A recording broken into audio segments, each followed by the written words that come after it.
We just got home from The Force Awakens, and I'm still really, really hyped because that movie was really, really good. It had a lot of really, really high highs, some pretty low lows. It was emotional, it was action oriented, it was everything I wanted that movie to be.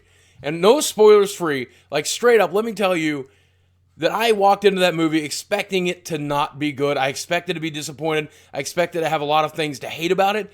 I disliked very few things about that movie. I love that movie. I can't wait to see it again. If I could have, I would have just got tickets to watch it a second time tonight, just to see my favorite parts of the film. Also, I will tell you, a lot of people got spoiled. Hi, Sammy. A lot of people got spoiled with this movie. I got spoiled going into it. The fact that I knew those big spoilers that everybody's squirting around and shouting about, if you've been spoiled, it's not going to ruin the movie. In fact, in a lot of ways, it makes the movie a little bit better to see that stuff coming.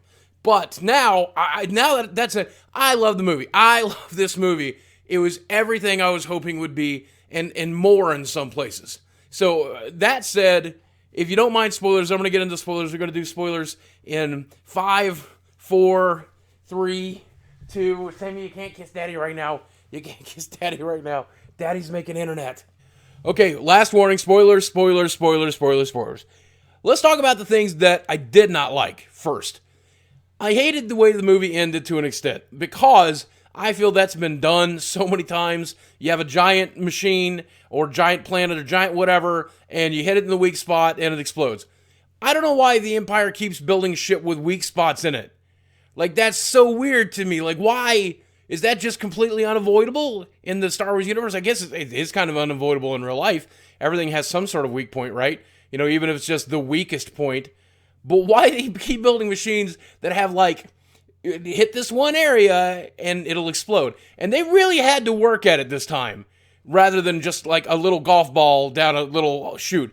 But still, very weird to me that that's what keeps happening. That, and I felt some of the stuff was a little heavy-handed. But when it comes to heavy-handedness, like, you know, Rey not wanting to hold Finn's hand or stuff like that, I feel like that's just par for the course for Lucas's universe. And a lot of the times when it felt cheesy, a lot of the times when it felt like weird, it still felt right. You know, because it's the Star Wars universe. That's what Star Wars has done. That's what Lucas has done. That's how it is. So if you overlook, like if that stuff bothers you, then you're just not a fan of Star Wars. Like, you can't get over what is pretty much a staple in the Star Wars universe, in my opinion.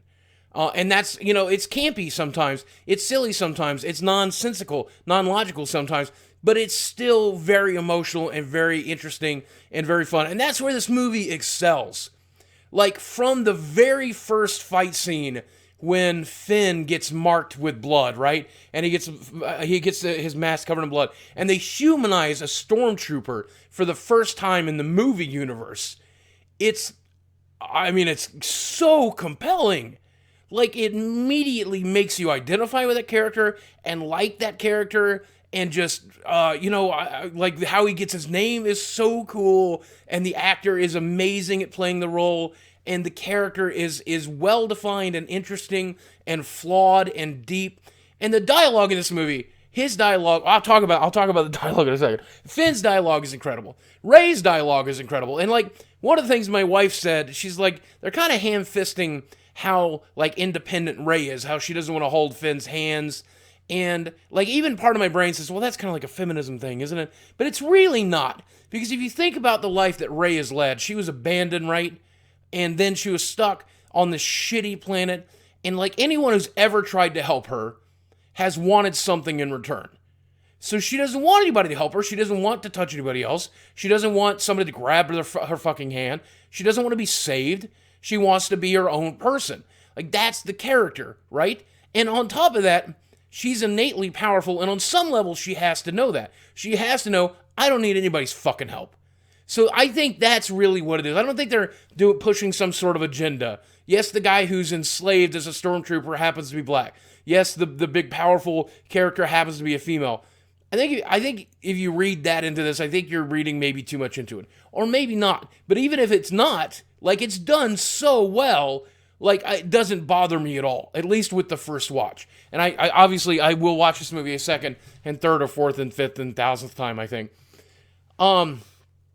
Harrison Ford. When Harrison Ford walks on the screen, there's a part of me that's like, oh, God, he's like so old and it looks so weird. And that was like a stylized choice by Abrams and the people putting together this movie. They wanted Carrie Fisher and Harrison Ford and Luke, Mark Hamill, to look the way they looked after aging naturally. And I think that was a brave choice. It's an interesting choice. It is a little jarring when Harrison Ford walks on stage, and he doesn't really look at first like Han Solo to me. He looks like modern day Harrison Ford in a Han Solo costume, Han Solo costume. But he does such an incredible job that I lost, like, the irkiness of it was gone within like 3 seconds of screen time. Again, same with Carrie Fisher. When Carrie Fisher comes on the screen, I'm just kind of like, oh man, she's not aged that great. You know, she doesn't really look like old version of Princess Leia.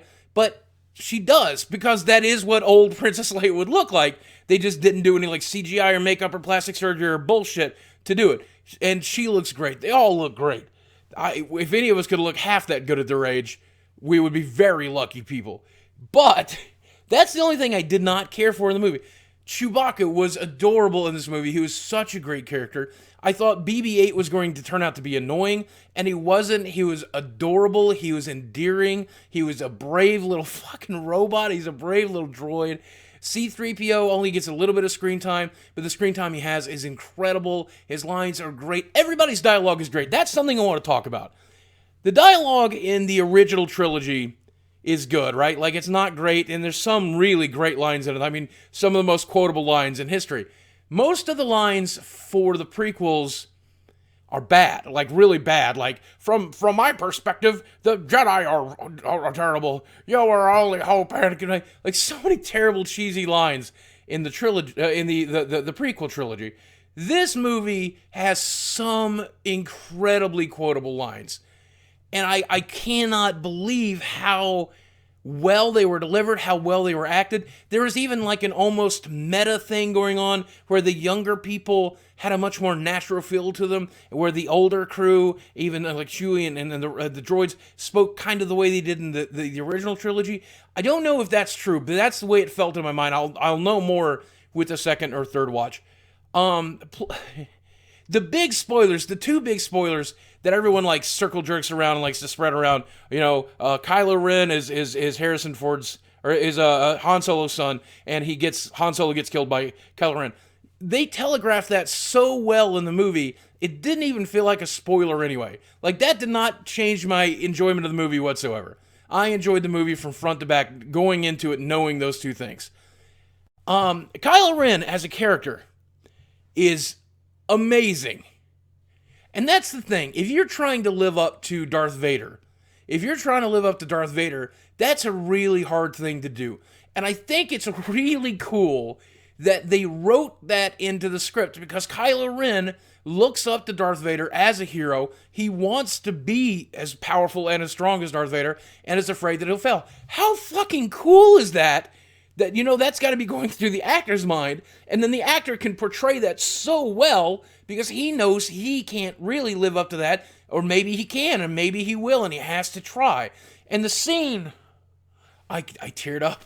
I'm not going to lie to you. I teared up when he hands Han Solo his lightsaber, and he says, I'm tired of being torn apart. I'm torn apart inside. I want you to help. And Han says anything. And like, I know that he's going to die, but anyone in the audience right there knows he's going to die. And that scene is so well lit because you have the red light from the Death Star thing, right? Like surrounding the ambient light.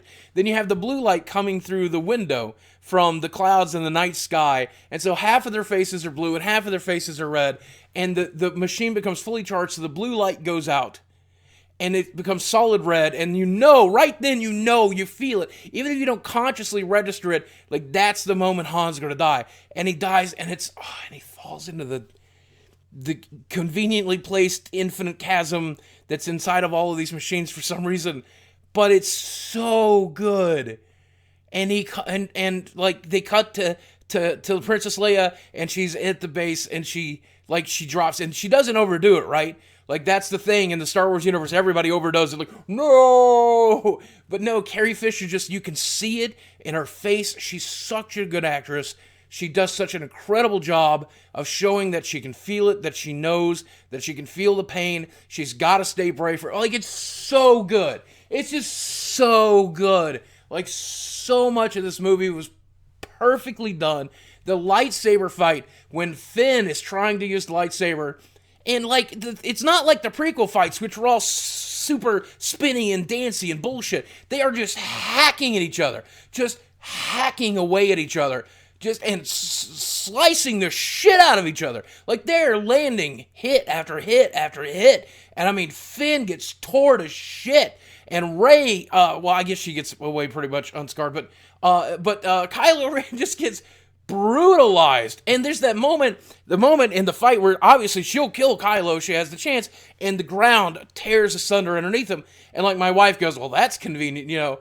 And I'm like thinking the same thing cynically, but at the same time I'm like, that's what the Force would do here. Like, that's what the mythos, that's the legend, that's the story that would separate those two, because now is not the time for this to be done. I can't. And if she strikes him down, then she gives in to she's mad because Finn is on the ground. So then she follows his path. If she kills him there, holy shit! I can't believe how good the movie was. I can't believe how good it was. Go watch it. If you've watched it once, watch it again. Holy shit. Holy shit. I could talk about this movie for the next 2 hours, but I'm not going to bore you, because you could be spending this time watching the movie again instead. Thank you guys for watching. I love you very much. I don't know. I normally give things a rating, but I will give this a best out of 10. Like, it's so much better than I thought it was going to be. And even disregarding that, it's still just really great. Holy shit. Wow.